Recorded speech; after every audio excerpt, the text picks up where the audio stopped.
Hi hello friends, welcome back to my channel. ಇದರಿಂದ ವಿಡಿಯೋದಲ್ಲಿ vegetables upma ಅಥವಾ ವೆಜಿಟೇಬಲ್ಸ್ನ ಉಪ್ಪಿಟ್ಟು ಮಾಡೋದನ್ನು ತೋರಿಸ್ತಾ ಇದ್ದೀನಿ. ಉಪ್ಪಿಟ್ಟು ಅಂದರೆ ಸುಮಾರು ಜನಕ್ಕೆ ಇಷ್ಟನೇ ಆಗೋದಿಲ್ಲ. ಅಂಥವರಿಗೆ ನೀವು ಈ ರೀತಿಯಾಗಿ ಉಪ್ಪಿಟ್ಟನ್ನು ಮಾಡಿಕೊಟ್ರೆ ಸ್ವಲ್ಪನೂ ಕೂಡ ಉಳಿಸೋದಿಲ್ಲ, ಹಾಗೆ ತಿಂದು ಎಲ್ಲ ಖಾಲಿ ಮಾಡ್ತಾರೆ. ಅಷ್ಟು ಟೇಸ್ಟಿಯಾದಂಥ ಉಪ್ಪಿಟ್ಟನ್ನು ಯಾವ ರೀತಿ ಮಾಡೋದು, ಏನೇನು ಇಂಗ್ರೀಡಿಯೆಂಟ್ಸ್ ಬೇಕು ಅಂತ ನೋಡೋಣ ಬನ್ನಿ. ನೀವೇನಾದರೂ ಹೊಸದಾಗಿ ನನ್ನ ಚಾನಲ್ಗೆ ವಿಸಿಟ್ ಕೊಟ್ಟು ನನ್ನ ಚಾನಲನ್ನು ಪ್ಲೀಸ್ ಸಬ್ಸ್ಕ್ರೈಬ್ ಮಾಡ್ಕೊಳ್ಳಿ, ಹಾಗೆ ಬೆಲ್ ಐಕಾನ್ ಕ್ಲಿಕ್ ಮಾಡೋದು ದಯವಿಟ್ಟು ಮರೆಯಬೇಡಿ. ಮೊದಲು ಒಂದು ಪಾನನ್ನು ಬಿಸಿಟ್ಟಿದ್ದೇನೆ. ಪಾನ್ಗೆ 2 ಕಪ್ಪಷ್ಟು ನಾನು ದಪ್ಪ ರವೆ ಬರುತ್ತೆ ನೋಡಿ, ಬನ್ಸಿ ರವೆ ಅಂತ ಕರಿತೀನಿ ನೋಡಿ, ಆ ರವೆಯನ್ನು ಹಾಕ್ತಾಯಿದ್ದೇನೆ. ಅಳತೆ ಮೆಜರ್ಮೆಂಟು ಈ ಕಪ್ಪಲ್ಲಿ 2 ಕಪ್ ತೊಗೊಂಡಿದ್ದೇನೆ.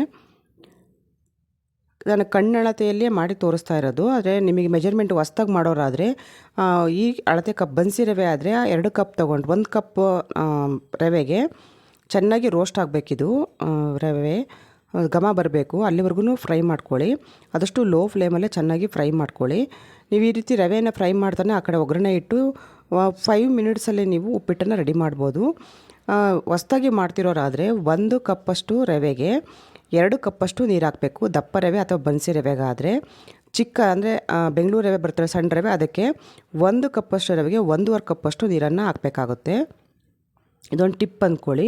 ಈಗ ಒಂದು ಪಾನನ್ನು ಬಿಸಿಟ್ಟಿದ್ದೇನೆ. ಬಿಸಿಯಾಗಿರೋವಂಥ ಪಾನಿಗೆ 4ರಿಂದ 5 ಟೇಬಲ್ ಸ್ಪೂನಷ್ಟು ಆಯಿಲ್ ಹಾಕಿ, ಆಯಿಲ್ ಚೆನ್ನಾಗಿ ಬಿಸಿ ಆಗಬೇಕು. ಆಯಿಲ್ ಚೆನ್ನಾಗಿ ಬಿಸಿಯಾದ ನಂತರವೇ ನಾವು ಸಾಸಿವೆ, ಜೀರಿಗೆ, ಕಡಲೆಬೇಳೆ, ಉದ್ದಿನಬೇಳೆ, ಇಷ್ಟು ಶೇಂಗಾ ಇದ್ದರೆ ಅದನ್ನು ಕೂಡ ಬಳಸ್ಕೋಬಹುದು. ನಾನು ಸ್ವಲ್ಪ ಕಡಲೆಬೇಳೆಯನ್ನು ಜಾಸ್ತಿ ಹಾಕ್ತಾಯಿದ್ದೀನಿ. ಕ್ರಿಸ್ಪಿಯಾಗಿ ಕ್ರಂಚಿಯಾಗಿ ಸಿಗ್ತಾಯಿದ್ರೆ ಉದ್ದಿನಬೇಳೆನೂ ಕೂಡ ಹಾಕ್ತಾಯಿದ್ದೀನಿ. ಸಿಗ್ತಾಯಿದ್ರೆ ಬಾಯಿಗೆ ತಿನ್ನಲಿಕ್ಕೆ ಟೇಸ್ಟು ತುಂಬ ಚೆನ್ನಾಗಿರುತ್ತೆ ಫ್ರೆಂಡ್ಸ್. ಹಾಗಾಗಿ ಇದಿಷ್ಟನ್ನು ಕೂಡ ಲೋ ಫ್ಲೇಮಲ್ಲೇ ಚೆನ್ನಾಗಿ ಫ್ರೈ ಮಾಡ್ಕೊಳ್ಳಿ. ಈ ರೀತಿ ಇದಿಷ್ಟು ಫ್ರೈ ಆದ ನಂತರ ಆದಷ್ಟು ಈರುಳ್ಳಿ ಇರ್ಬೋದು, ತರಕಾರಿ ಇರ್ಬೋದು, ಅಥವಾ ಮೆಣಸಿನಕಾಯಿ ಇರ್ಬೋದು, ಆದಷ್ಟು ಸಣ್ಣದಾಗಿ ಚಾಪ್ ಮಾಡ್ಕೊಳ್ಳಿ. ಈಗ ಚಿಕ್ಕದಾಗಿ ಕಟ್ ಮಾಡಿ ಇಟ್ಕೊಂಡಂತಹ ಹಸಿರು ಮೆಣಸಿನಕಾಯಿ ಹಾಗೂ ಈರುಳ್ಳಿಯನ್ನು ಹಾಕಿ ಲೋ ಫ್ಲೇಮಲ್ಲೇ ಚೆನ್ನಾಗಿ ಫ್ರೈ ಮಾಡ್ಕೊಳ್ಳಿ. ಈರುಳ್ಳಿ ಚೆನ್ನಾಗಿ ಟ್ರಾನ್ಸ್ಪರೆಂಟ್ ಆಗಬೇಕು, ಅಲ್ಲಿವರೆಗೂ ಫ್ರೈ ಮಾಡ್ಕೊಳ್ಳಿ. ಇದಿಷ್ಟು ಫ್ರೈ ಆದ ನಂತರ ಸಣ್ಣದಾಗಿ ಚಾಪ್ ಮಾಡಿ ಇಟ್ಕೊಂಡಂತಹ ಕ್ಯಾರೆಟ್ ಹಾಕ್ತಾಯಿದ್ದೇನೆ. ಕ್ಯಾರೆಟನ್ನು ಆದಷ್ಟು ಚಿಕ್ಕದಾಗಿ ಕಟ್ ಮಾಡ್ಕೊಳ್ಳಿ. ಟೇಸ್ಟ್ ಅಂತೂ ತುಂಬಾ ಚೆನ್ನಾಗಿ ಬರುತ್ತೆ.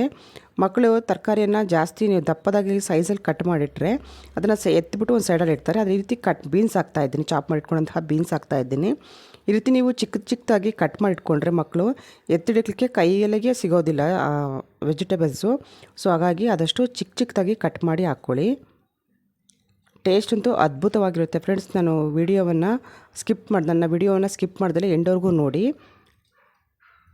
ಇಷ್ಟು ಫ್ರೈ ಆದರೆ ಸಾಕು. ನಾನು ತೋರಿಸ್ತಾ ಇದ್ದೀನಿ ನೋಡಿ, ಇಷ್ಟು ಫ್ರೈ ಆದರೆ ಈಗ ನಾನು ರವೆ ತೊಗೊಂಡಲ್ಲ, ಅದೇ ಅಳತೆ ಕಪ್ನಲ್ಲಿ ಅಥವಾ ಅಳತೆ ಬೌಲ್ನಲ್ಲಿ ನಾನು 4 ಗ್ಲಾಸಷ್ಟು ನೀರನ್ನು ಹಾಕ್ತಾಯಿದ್ದೇನೆ. ನೀವು 1 ಗ್ಲಾಸ್ ರವೆಗೆ 2 ಯಾವ ಗ್ಲಾಸು, ಕಪ್ಪು, ಬೌಲು ಯಾವುದ್ರಲ್ಲಿ ತೊಗೊಂಡಿರ್ತೀರೋ ಅದರಲ್ಲೇ ನೀವು ಉಪ್ಪು ಹಾಕ್ತಾಯಿದ್ದೇನೆ. ಕೊತ್ತಂಬರಿ ಸೊಪ್ಪನ್ನು ಎಂಡಲ್ಲಿ ಸರ್ವ್ ಮಾಡುವಾಗ ಹಾಕ್ತೇನೆ. ಮಿಕ್ಸ್ ಮಾಡಿ ಒಂದು ಲಿಡ್ಡನ್ನು ಕ್ಲೋಸ್ ಮಾಡಿ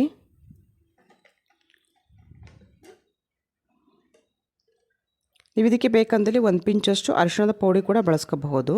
ಒಂದು 5 ಮಿನಿಟ್ಸು ಬಾಯ್ಲ್ ಆದರೆ ಸಾಕು. ನೋಡಿ ಇಷ್ಟೆಲ್ಲ ಬಾಯ್ಲ್ ಆಗ್ತಾಯಿದೆ. ಈಗ ಲಿಡ್ಡನ್ನು ಓಪನ್ ಮಾಡಿ 2 ಮಿನಿಟ್ಸು ಚೆನ್ನಾಗಿ ಬಾಯ್ಲ್ ಆಗಬೇಕು. ಇದಿಷ್ಟು ಬಾಯ್ಲ್ ಆದ ನಂತರ ಈ ರೀತಿ ಚೆನ್ನಾಗಿ ಮಿಕ್ಸ್ ಮಾಡ್ಕೊಳ್ಳಿ. ಇನ್ನೊಮ್ಮೆ ಬೇಕಂತಲೇ ನೀವು ಕೊಕೊನಟ್ ಕೂಡ ಬಳಸ್ಕೋಬೋದು, ತೆಂಗಿನಕಾಯಿ ಕೂಡ ಬಳಸ್ಕೋಬಹುದು.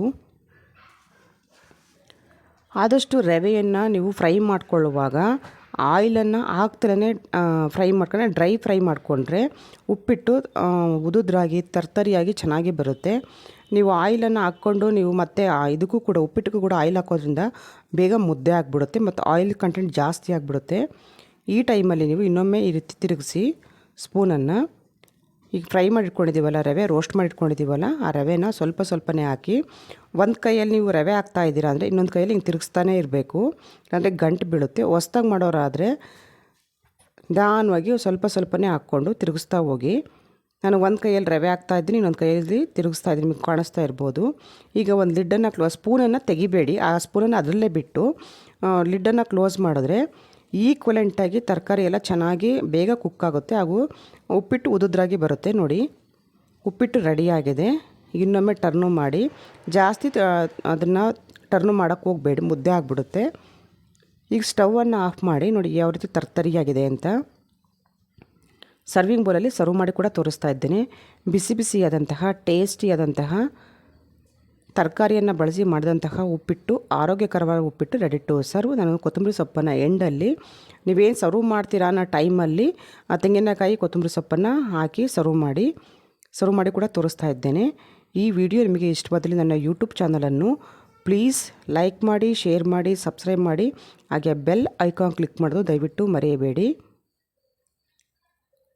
ಆದಷ್ಟು ಈ ವಿಡಿಯೋನ ನಿಮ್ಮ ಫ್ರೆಂಡ್ಸ್ ಇರ್ಬೋದು, ಫ್ಯಾಮಿಲಿ ಇರ್ಬೋದು, ಕೊಲೀಗ್ಸ್ಗೆ ಈ ವಿಡಿಯೋನ ಹೆಚ್ಚು ಶೇರ್ ಮಾಡಿ, ಹಾಗೆ ಪುಟ್ಟದಾಗಿ ಒಂದು ಲೈಕ್ ಮಾಡಿ. ನಾನು ಅಳತೆ ಬೌಲನ್ನು ಹೇಳ್ತಾ ಇದ್ನಲ್ವ, ಅಳತೆ ಬೌಲನ್ನಲ್ಲಿ ನೀವು 1 ಕಪ್ಪಷ್ಟು ರವೆ ತೊಗೊತೀರಲ್ಲ, ಆ ರವೆಗೆ 2 ಕಪ್ಪಷ್ಟು ನೀರನ್ನು ದಪ್ಪ ರವೆ ಬನ್ಸಿ ರವೆಗೆ ಹಾಕಬೇಕಾಗುತ್ತೆ. Thank you for watching. Thank you.